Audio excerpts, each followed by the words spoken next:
Unang hakbang palang palabas ng bansa. Parang may tinanggal na parte ng pagkatao ko. Naiwan sa airport ang lahat.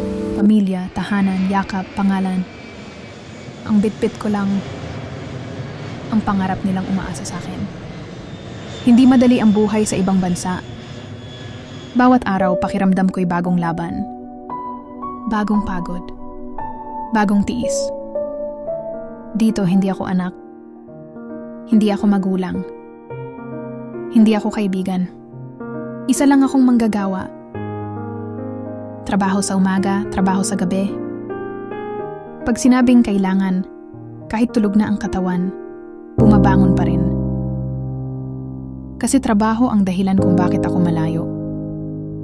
At pamilya ang dahilan kung bakit kailangan kong tiisin.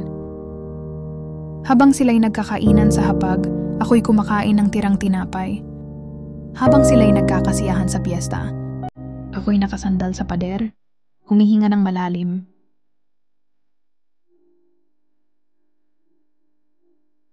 Tinatakpan ng lungkot sa likod ng okay lang ako. At kapag dumating ang sweldo, unang iniisip, magkano ang ipapadala? Magkano ang matitira? Hindi para sa sarili, kundi para sa kanila.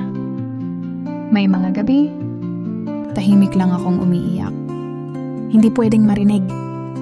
Hindi pwedeng makita. Kasi kailangan kong magmukhang matatag, matibay, pero totoo, wasak na ako.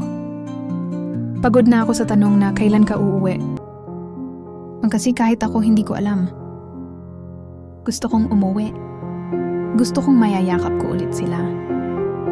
Pero hindi pa pwede. Hindi pa sapat ang ipon.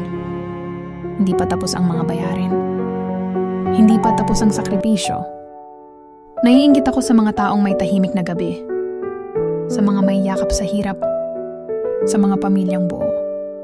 Dahil kami rito, kami ang laging kulang. Kulang sa tulog. Kulang sa kalinga. Kulang sa sariling buhay. Pero kahit ganon, hindi sumusuko.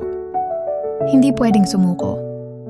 Kasi bawat patak ng pawis, bawat hikbi sa gabi, bawat sigilang na binibigkas ko sa sarili, lahat yon para sa kanila. Kahit hindi nila alam ang tunay kong nararamdaman. Kahit hindi nila tanungin kung kumusta na ako. Kahit minsan tila ba ang turing sa akin ay puro padala, hindi tao. Patuloy pa rin akong lumalaban. Dahil ito ang buhay ng isang OFW. Buhay na laging may kulang. Pero hindi kailanman sumusuko. Buhay na puno ng pangungulila, pero mas pinipili pa rin ang magmahal. At palang araw, pabalik din. Hindi na bitbit ang pasalubong lang, kundi ang buong kwento ng tapang, sakripisyo at pagmamahal. Kaya kung may kakilala kang OFW, hindi nila kailangan ng regalo.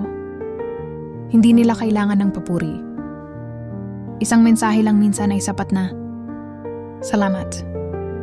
Naiintindihan kita. Nandito kami para sa'yo.